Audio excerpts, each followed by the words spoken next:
আল্লাহ আশতারা মিনাল মুমিনিনা আনফুসাহুম ওয়া আমওয়ালাহুম বিআন্না লাহুমুল জান্নাহ। আমার আল্লাহ বলেন, নিশ্চয় আমি আল্লাহ তাআলা তোমাদের জান মাল ক্রয় করেছি জান্নাতের বিনিময়ে। আল্লাহু আকবার বলুন। এই জানটা কার কাছে বেচাইছি বলুন? এই কথা বলেন, কার কাছে বিক্রি করছেন? যারা মুখ নড়াবেন না জানবো তারা এই বিক্রি এখনো হন নাই। তারা এখনো ভাবতেছেন কাল তো অমুকের মাল নিতে ঠেলা লাগবে, ওই জমি নিয়ে তো আমার গন্ডগোল, ওকে কোন রকম যদি সরসাত্রী নকল দলিল বার করতে পারে 2 নাম্বার 20 লাখ টাকা ইনকাম হবে। এই বদগুলো ভালো করে শুনে রাখুন, বদের হাড্ডি যারা কান খুলে শুনুন, তোমাদের জীবন এখনো বিক্রি করতে পারো নাই, ঠিক কিনা বলুন? চাপার জোরে দুনিয়া চলে, আমলের জোরে আখেরাত চলে, ঠিক কিনা বলুন? ওসমান গনি রাদিয়াল্লাহু তাআলা আনহু, তিনি আল্লাহর নবীর সাহাবা ছিলেন। ওসমান গনি তিনি যখন লোকদের সঙ্গে একসাথে হাঁটতেছেন, লোকেরা বলতেছে আমরা দেখলাম ওসমান গনি যখন কোনো কবর দেখে, কবর দেখার সঙ্গে সঙ্গে চোখ দিয়ে পানি ঝরঝর করে পড়ে। কার ভয়ে? বলেন কার ভয়ে? ওসমান গনিকে জিজ্ঞেস করা হলো, ও আল্লাহর বান্দা ওসমান ভাই, আমরা তো অনেক সময় আপনার সাথে ঘুরি, বিভিন্ন জায়গায় যাই, তবে আমরা যখন লক্ষ্য করলাম আপনি যেখানে কবর দেখেন আর চোখে পানি ধরে রাখতে পারেন না, এর কারণ কি? আল্লাহর বান্দা ওসমান গনি বললেন, ও আল্লাহর বান্দারা, আমি ওসমান যখন কবর দেখি তখন আমার হৃদয়ের মধ্যে এই কথা জাগে, আমার নবী বলেছে কবর হলো মানুষের প্রথম ঘাঁটি। যদি কোনো মানুষ আমল নিয়ে যায় তবে কবর হবে তার জন্য জান্নাতের টুকরা। আল্লাহু আকবার। আর যদি কোনো মানুষ বদ আমল নিয়ে যায় ওটা হবে জাহান্নামের গর্ত। কবর 2 দিক থেকে এমন চাপ দিবে, এক পাজরের হাড় আর এক পাজরে ঢুকে যাবে, এভাবে শাস্তি শুরু হয়ে যাবে। তার কারণে কবর দেখে ওসমান গনি কাঁদে। এবার আমরা কি ওসমান গনির মতন ইমানদার হতে পেরেছি? পেরেছি? বদের হাড্ডিটাও বলে, ও বলে মানুষের হক মারি খায়, মানুষের মাল্লি ঠেলে, মানুষের নকল দলিল নিয়ে দৌড়ায়, বাবে বিক্রি করেছে ছেলেটা তার পাশে দৌড়ায় একটু ভাগ পাবার লোভে। মুসলমান জেনে রাখুন, সূরা বাকারা 188 নম্বর আয়াত, যদি তোমরা এই কাজ করো আমার আল্লাহ জানিয়ে দিয়েছেন তোমাদের জান্নাত হবে না, জাহান্নাম ছাড়া গতি নাই, ঠিক কিনা বলুন? আপনি হকদারের হক মারি খাবেন, আর যতই নামাজ পড়েন না কেন, রোজা রাখেন না কেন, একবারের জায়গা 50 বার হজ করে আসেন না কেন, আপনার এই হজের কোনো মূল্য আল্লাহর দরবারে, কথা বলেন, আছে? নাই। কাজে নিজের বিবেককে আপনি লক্ষ্য করে যদি আপনি জিন্দেগি চালাইতে না পারেন, জীবনের একটি গতি আপনাদেরকে জানিয়ে দেই। এই যে মাইকটাতে কথা বলতেছি, এর একটা মেশিন আছে, চালানোর একটা লোক আছে, হরেনগুলো সেট করা আছে বিধায় আওয়াজটা চলে যাচ্ছে। তাহলে কি মাইকে যদি কথা বলি আর যদি মেশিন না থাকে কোনো আওয়াজ শোনা যাবে? কথা বলেন, যাবে? মুসলমানের যদি ঈমান না থাকে আর যদি, অর্থাৎ উদাহরণ দিচ্ছি, ধরুন মেশিনটা হলো তার ঈমান, মুসলমানের যদি আলা বিযিকরিল্লাহি তাতমাইন্নুল কুলুব, কলবটা যদি আল্লাহর ভয় না থাকে, এই দেহ আর বডিতে যতই আপনি ভ্যাস নেন না কেন, যত রকম ব্যবহার করেন না কেন, এগুলো একটারও আল্লাহর দরবারে দাম নাই, ঠিক কিনা বলুন? কাজে ভাইরা আমার, বলতেছিলাম মুসলমান আল্লাহর কাছে জান মাল বিক্রি করেছে। এই মুসলমান জান মাল বিক্রি করার পরে যদি মুসলমান ভয় করে, মুসলমান যদি চিন্তা করে আমি তো জান বিক্রি করেছি, মালও বিক্রি করেছি, তবে আল্লাহকে ভয় করা বাদ দিয়ে মাঝে মাঝে চাকরি তো আমি ভয় করি, ওটা কি মুশরিক হইল কি হইল না? এই কথা বলেন, মুশরিক হইল কি হইল না? ওটার ঈমান তো মুশরিক যুক্ত হয়ে গেল, শিরক যুক্ত হইল। কাজে একমাত্র ভয় করতে হবে কার? জমিনের মালিককে। এই কথা বলেন, দুনিয়ার মালিককে। কাজে বাংলার ভূখণ্ডে আর কোন স্বৈরাচার, কোন নাস্তিক, কোন বেদিন, কোন মানুষের হক মারি খাওয়া, কোন শ্রেণীকে আমরা রাষ্ট্র ক্ষমতায় দেখতে চাই না, কথা ঠিক কিনা বলুন? মুসলমানকে রুখে দাঁড়াতে হবে। মুসলমান আর সুষম হওয়ার চান্স নেই, কারণ মুসলমানের শরীরে আল্লাহর দেওয়া রক্ত জান্নাতের বিক্রি করেছি জান্নাতের আশা আল্লাহর কাছে। সুতরাং মুসলমানের বিক্রি করা রক্ত এটি শুধু আল্লাহর জন্য ব্যবহার হবে, ঠিক কিনা বলুন? কার জন্য ব্যবহার হবে? এই মুসলমানের জান মাল সময় একমাত্র কার জন্য ব্যবহার হবে? আল্লাহ ছাড়া কোনো নাস্তিক, কোনো বেঈমান, কোনো মুরতাদ, আল্লাহদ্রোহী এই নাফরমানদের পক্ষে আর স্লোগান চলবে না, ঠিক কিনা বলুন? কাজেই পৃথিবী যার আইন চলবে, এই কথা বলেন, পৃথিবী যার আইন চলবে তার, পৃথিবী যার আইন চলবে। কিছু মানুষ আছে এরা কিন্তু এটা চায় না। আমার আল্লাহ জানাইলেন কেন তারা চাবে না। এটা না চাওয়ার পিছনে কারণ কি? না চাওয়ার পিছনে কারণ আছে। সূরা হামিম সিজদা 24 নম্বর পারার 18 নম্বর পৃষ্ঠা 26 নম্বর আয়াত। এই আয়াতে আমার আল্লাহ বলেন وقال الذين كفروا لا تسمعوا لهذا القرآن والغوا فيه لعلكم تغلبون। আল্লাহু আকবার। আমার আল্লাহ বললেন وقال الذين كفروا, কাফেররা ষড়যন্ত্র করলো, লা তাসমাউ লিহাদাল কুরআন, তোমরা কোরআন শ্রবণ করিও না, কারণ কোরআনের আরেকটি নাম হলো ফুরকান। আল্লাহু আকবার বলুন। সত্য মিথ্যা পার্থক্য করে দেয় কোরআন। পৃথিবীতে যত দেশ আছে, যত ভাষা আছে, সব জায়গায় একটি মাত্র কিতাব চলছে যার কোনো ডুপ্লিকেট নেই, তার নাম কি? কোরআনের কোনো নকল বানাইছে? কেউ বানাইতে পেরেছে? পারবে কিয়ামত পর্যন্ত? পারবে না। বিধায় ওই সময় মক্কার শাসক ছিল আবু জাহেল। কি নাম? যার নামটা নিতেও মানুষ মনে করে এর মতো শয়তান আর দুনিয়ায় নাই, ঠিক কিনা বলুন? এই আবু জাহেল ছিল মক্কার শাসক। আবু জাহেল দেখলো হুজুর সাল্লাল্লাহু আলাইহি সাল্লাম নবীজি যখন কোরআনের কথা বলে, ওই কোরআনের কথাগুলোর মধ্যে হালাল হারাম ন্যায় নীতি সবই আছে। সুতরাং এই কোরআন দিয়েছেন কে? আল্লাহ। রাজাধিরাজকে। যারা বলবে মৌলবীরা কেন রাজনীতি করে, আমরা কেন রাজনীতি করব, আমি বলবো কোরআনে এক প্রমাণ করে রাজাধিরাজ হলো একমাত্র আল্লাহ।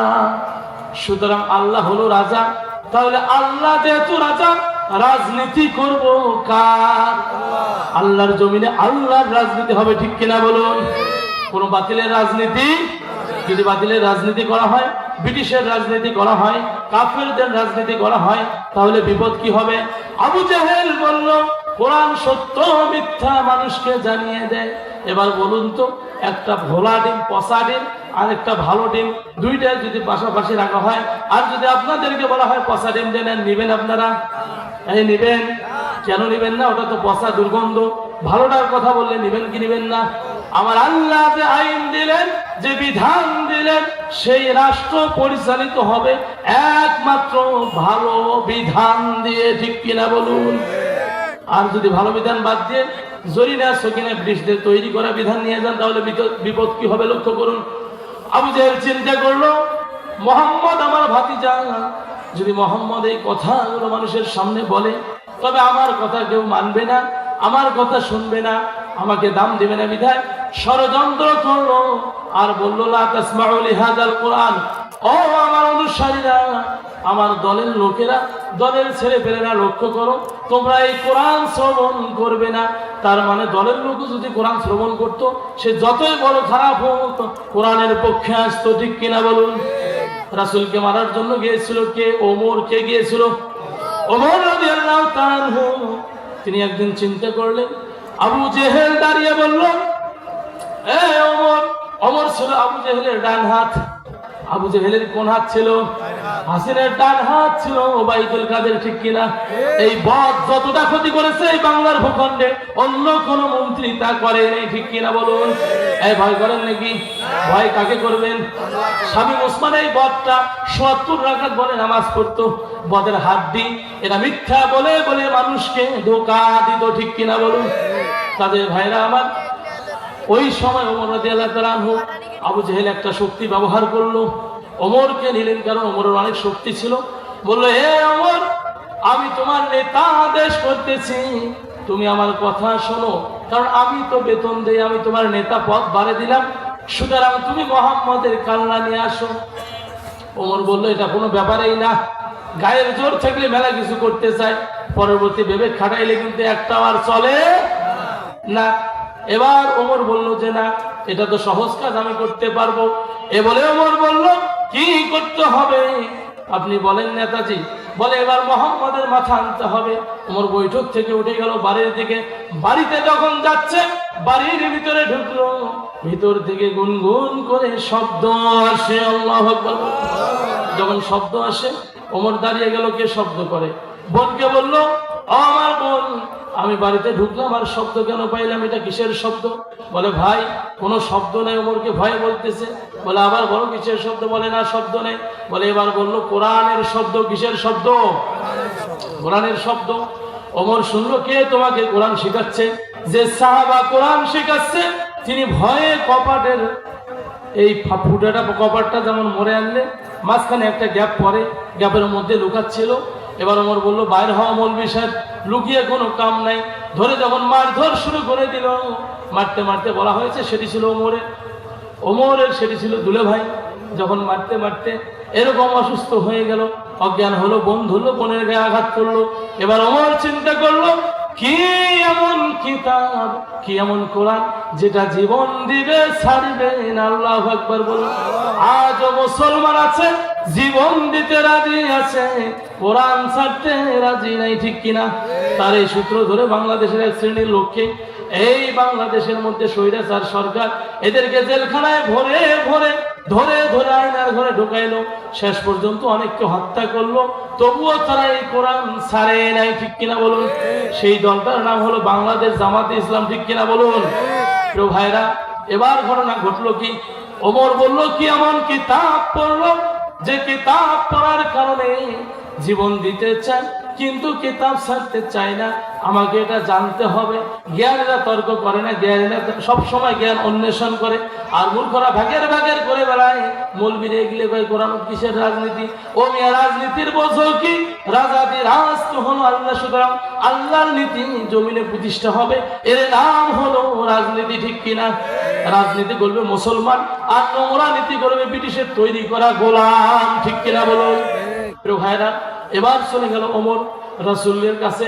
খোলা তরবারি, হুঁশ নাই, হাতে যে সূরাটা আছে এটাও তো হুঁশ নাই। তার আগে বললো, বোন বললো এই কোরআন শোনো। ওমর বলল, যার জন্য জীবন দিতে রাজি আছো সেই কোরআন আমাকেও জানতে হবে। বলে গোসল করে নাও, পবিত্র হয়ে নাও, পবিত্র ছাড়া কোরআন ধরা যাবে। পবিত্র হইল, কোরআন পড়লো। ওমরের চোখ দিয়ে পানি ঝরঝর করে পড়ে। হায় আফসোস, জীবনটা কাটাইলাম কোথায়? আমার তো মৃত্যু হবে, মৃত্যুর পরে হায়াত আছে, এরপরে আমার হিসাব হবে। আমার আল্লাহ বলেন সূরা মুলুক 29 নম্বর পারার প্রথম পৃষ্ঠা 2 নম্বর আয়াতে বলেন, আল্লাযী খালাকাল মাউতা ওয়াল হায়াতা লিয়াবলুয়াকুম আইয়ুকুম আহসানু আমালা। আমি তোমাদের জীবন দিলাম, মৃত্যু দিলাম তোমাদেরকে পরীক্ষা করার জন্য। এই দুনিয়ায় কিসের জন্য আছি? পরীক্ষা দেওয়ার জন্য। কিসের জন্য? পরীক্ষা যত ছাত্রী করবেন, রেজাল্ট যত খারাপ, পরীক্ষায় 2 নাম্বারই করবেন, জাহান্নাম ছাড়া গতি। এবার ওমর চিন্তা করলো, চোখ দিয়ে পানি ঝরতেছে, আমি পরীক্ষায় মনে হয় ফেল করতেছি। চলে গেল রসুলের কাছে, তখনও খোলা তরবারি হাতে। রাসূল সাল্লাল্লাহু আলাইহি ওয়াসাল্লাম যখন বৈঠকে বসে আছে, ওমর যাচ্ছে, সাহাবারা দাঁড়িয়ে গেলেন আর বললেন, ওমর, ওমর বেয়াদবি চলবে না। দাঁড়িয়ে গেলেন, ওমরকে ধরবে। হুজুর ইশারা করলেন, তাকে আর ধরা যাবে না। সুতরাং হুজুর টের পাইছে, বুঝতে পারছে। ওমর গিয়ে তরবারি ধুয়ে নামাজের সুরাতে বসে তিনি তখন হুজুরকে কথাগুলো খুলে বললেন, আর হাতে হাত দিয়ে মুসলমান হয়ে গেলেন। আল্লাহু আকবার। মুসলমান শব্দের অর্থ হলো আত্মসমর্পণকারী। কার কাছে আত্মসমর্পণ করেছি আমরা? কার কাছে বলুন? আল্লাহর কাছে না হাসিনের কাছে? তাহলে এই বাংলার ভূখণ্ডে এখনো যারা বাতিল শক্তিকে ধরে আছে, বাতিলের সঙ্গে গা ঘেঁষে আছে, বাতিলকে এখনো যারা প্রতিষ্ঠা করতে চায়, যারা বাতিল পন্থা অনুযায়ী ব্রিটিশের তৈরি করা এই বাংলার 95% মুসলমানের দেশে যারা মুসলমানের আল্লাহর কোরআন ছাড়া নাস্তিক ব্রিটিশদের তৈরি করা বিধান দিয়ে রাষ্ট্র চালাতে চায়, এরা প্রকৃত মুসলমান হতে পারে না, ঠিক কিনা বলুন? এরা হলো নোংরা নীতির অনুসারী।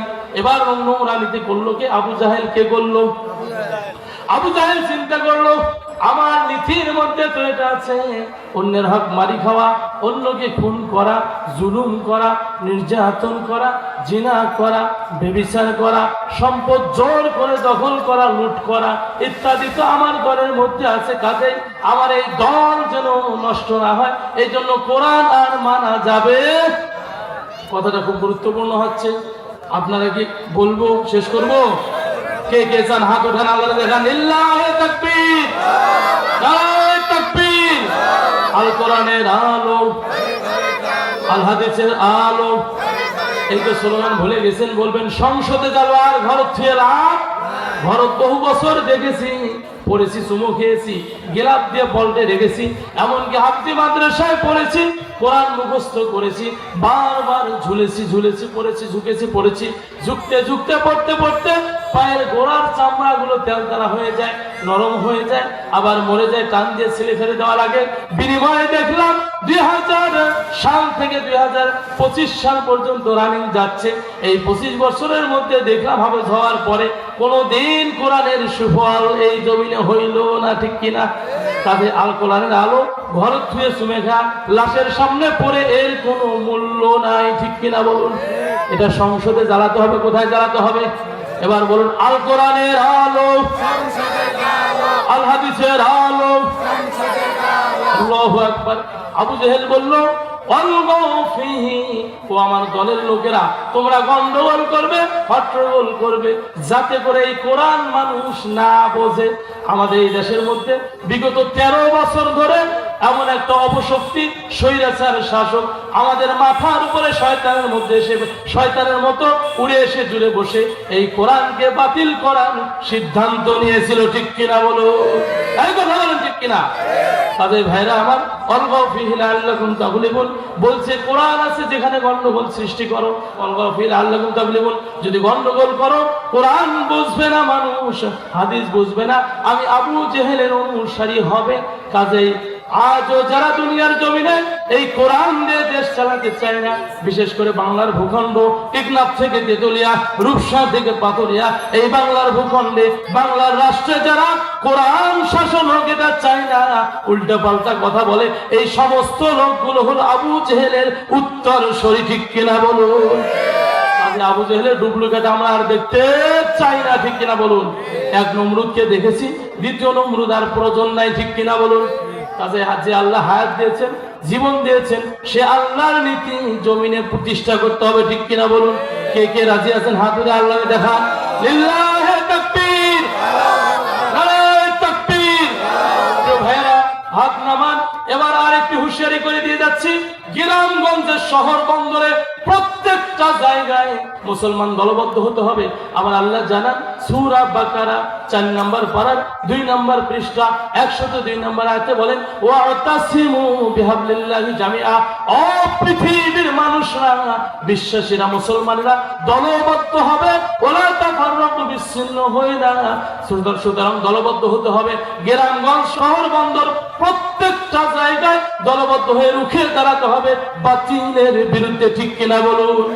যেখানে বাতিল আল্লাহর বিরুদ্ধে কথা বলবে, রাসূলের বিরুদ্ধে কথা বলবে, কোরআনের বিরুদ্ধে কথা বলবে, রাষ্ট্র ক্ষমতা যিনি ইসলাম চাবে না, ওই সমস্ত নাস্তিকদেরকে, আবু জেহেলের অনুসারীদেরকে, ফিরআউনের অনুসারীদেরকে সেখানেই শায়েস্তা করতে হবে, ঠিক কিনা বলুন? এখন গন্ডগোল মৌলবীর ঘরের ভিতরেও আছে, ঠিক কিনা বলুন? মৌলবীর ঘরের ভিতরেও। এই জন্য বলেছি, মৌলবী মাপবেন পাঞ্জাবি, টুপি আর পায়জামা দিয়ে না, ঠিক কিনা বলুন? মাপতে হবে কি দিয়ে? যে মৌলবীর ভিতরে কোরআন নাই, নামাজ নাই, যে দেওয়ানির ভিতরে কোরআন নাই, নামাজ নাই, যে এমপির ভিতরে কোরআন নাই, নামাজ নাই, যে মন্ত্রীর ভিতরে কোরআন নাই, নামাজ নাই, যে শাসকের ভিতরে কোরআন নাই, নামাজ নাই, সেই শাসক এই বাংলার ভূমিতে আর আমরা রাখতে চাই না, ঠিক কিনা বলুন? কাজেই বদের দিন শেষ, বদের দিন নতুন করে আসতেছে ইসলামের বাংলাদেশ, ঠিক কিনা? মহান আল্লাহ আমাদের সকলকেই আল্লাহর হুকুমগুলো পড়ে বুঝে মানিয়ে জীবনের বাকি সময়টুকু আমল করার তৌফিক দান করুন। সকলে বলি আমিন।